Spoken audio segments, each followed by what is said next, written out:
आप सभी को मेरा प्रणाम। मैं अर्चना पांडे राम गुलाम राय ऑनलाइन क्लासेस में आपका स्वागत करती हूँ। आज का मेरा टॉपिक है अनिवार्य संस्कृत में अनुस्वार, हलंत और विसर्ग क्या है, इसके बारे में अध्ययन करेंगे। तो आइए देखते हैं। पहला, अनुस्वार। अनुस्वार क्या है? अनुस्वार स्वर के बाद आने वाला व्यंजन है। अनुस्वार स्वर के बाद आने वाला व्यंजन है। इसकी ध्वनि नाक से निकलती है। हिंदी भाषा में बिंदु के रूप में अनुस्वार का प्रयोग विभिन्न स्थानों पर होता है। अनुस्वार स्वतंत्र वर्ण नहीं है। अनुस्वार स्वतंत्र वर्ण नहीं है। स्वरों के ऊपर जो एक बिंदु लगाया जाता है उसे अनुस्वार कहा जाता है।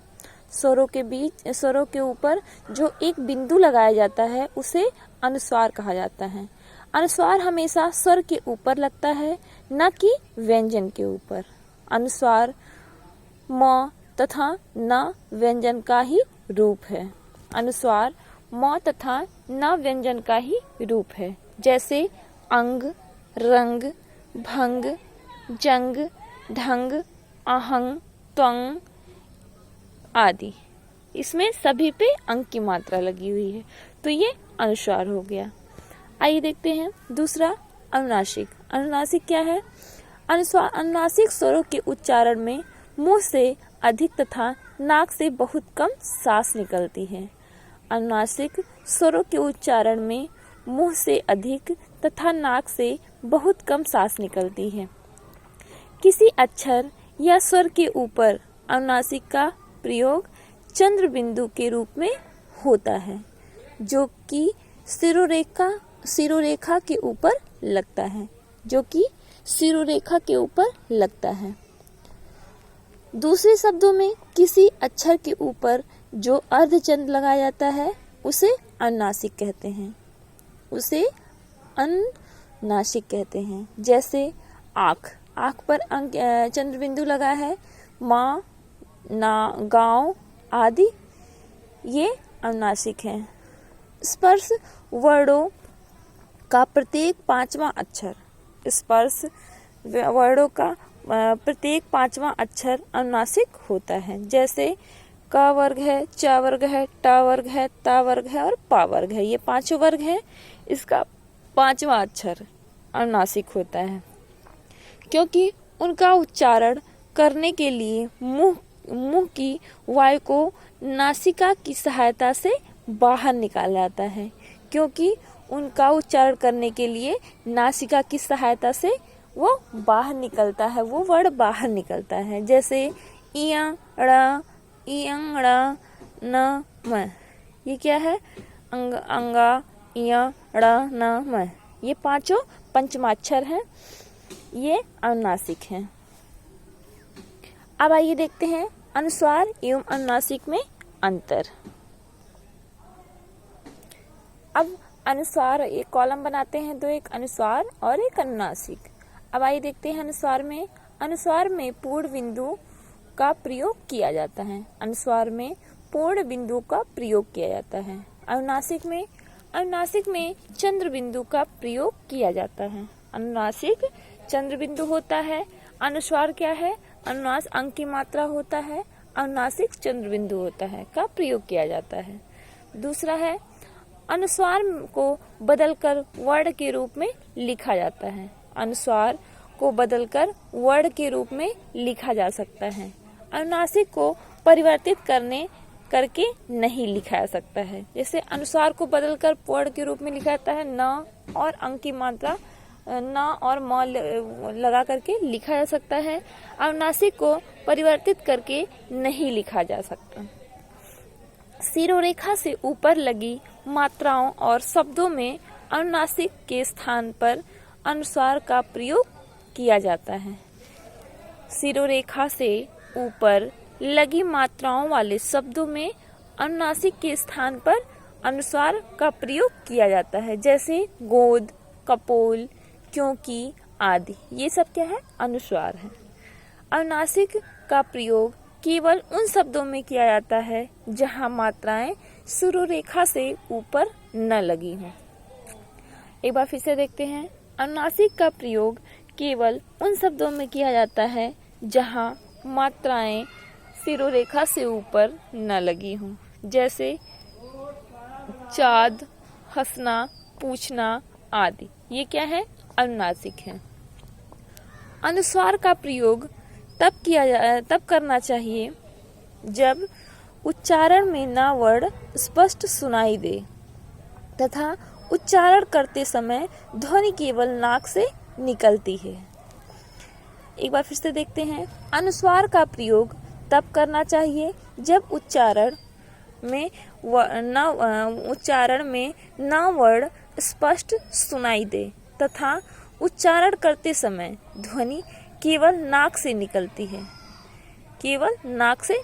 है, जैसे हंस, दंत, अंग आदि। ये सब क्या है? अनुस्वार है, जिसमें नाक से ना वर्ड स्पष्ट रूप से दिखाई दे और उसमें नाक से वर्ड निकलती हो। अब आइए देखते हैं। अनुनासिक का प्रयोग तब करना चाहिए जब ध्वनि का उच्चारण नाक तथा मुंह दोनों से हो, जैसे आँख, चांदनी, रंगना आदि। एक बार फिर से देखते हैं। अनुनासिक का प्रयोग तब करना चाहिए जब ध्वनि का उच्चारण नाक तथा मुंह दोनों से हो, जैसे आँख, चांदनी, रंगना आदि। ये सब क्या है? अनुनासिक। अगला है अनुस्वार। अनुस्वार स्वर के ऊपर लगाया जाता है, व्यंजन के ऊपर नहीं लगाया जाता है। अनुस्वार स्वर के ऊपर लगाया जाता है, व्यंजन के ऊपर नहीं लगाया जाता है। अनुनासिक किसी अक्षर के ऊपर जो अर्धचंद्र लगाया जाता है, किसी अक्षर के ऊपर जो अर्धचंद्र लगाया जाता है उसे अनुनासिक कहते हैं। एक बार फिर से देखते हैं। किसी अक्षर के ऊपर जो अर्धचंद्र लगाया जाता है उसे अनुनासिक कहते हैं, जैसे चाँद। अनुस्वार और अनुनासिक कंप्लीट हो गया। अब आइए देखते हैं हलंत। हलंत क्या है? अनिवार्य संस्कृत में हलंत का प्रयोग कैसे होता है? हलंत का तात्पर्य है जिसके अंत में हल हो, अर्थात आधा वर्ण या स्वर रहित वर्ण पाणिनि सूत्र में। या फिर से देखते हैं। हलंत का तात्पर्य है जिसके अंत में हल हो, अर्थात आधा वर्ण या स्वर रहित वर्ण हो।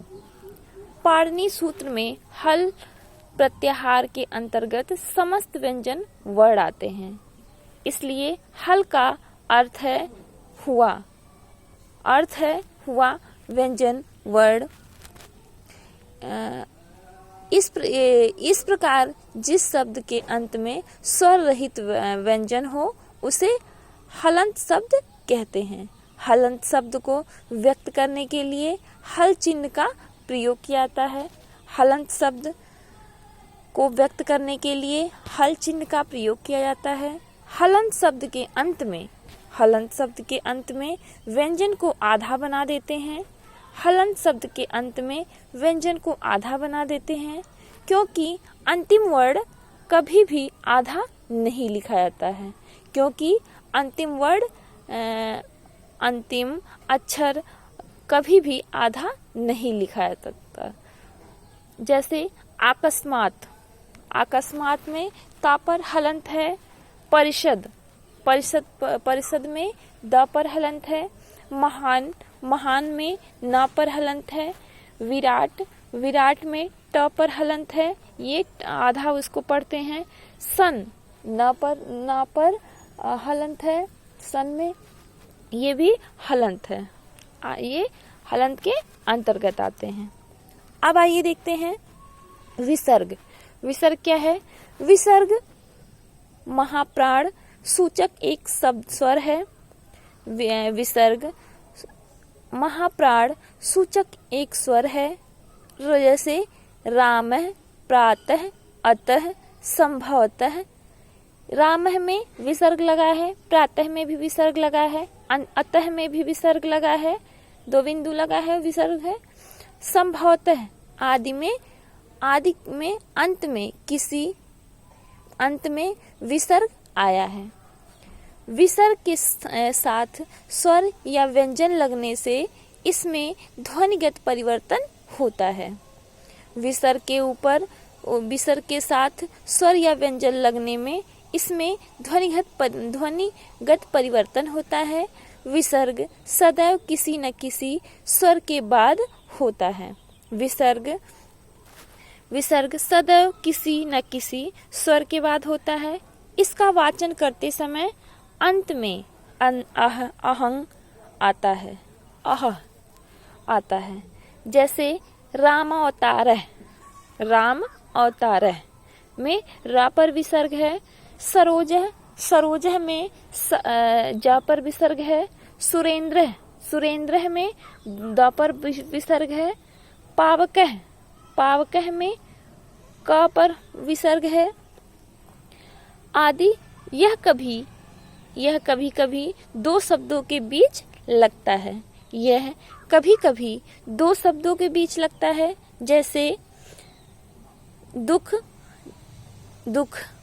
है तो दु और ख के बीच में विसर्ग लगा है। अध और पतन के बीच में विसर्ग लगा है, अध पतन। अंतः और कथा के बीच में भी विसर्ग लगा है आदि। तो इसमें विसर्ग महाप्राण सूचक एक स्वर है। विसर्ग सदैव किसी न किसी स्वर के बाद होता है। इसका वाचन करते समय अंत में अहंग आता है। जैसे रामावतारः, सरोजः, सुरेंद्रः, पावकः आदि में अह आया है। तो ये विसर्ग के अंतर्गत आते हैं। तो आज का मेरा टॉपिक अनिवार्य संस्कृत में अनुस्वार क्या है, हलंत क्या है, विसर्ग क्या है, अनुनासिक क्या है, इसके बारे में हम लोग अध्ययन किए हैं। आज का मेरा टॉपिक यही समाप्त होता है। धन्यवाद।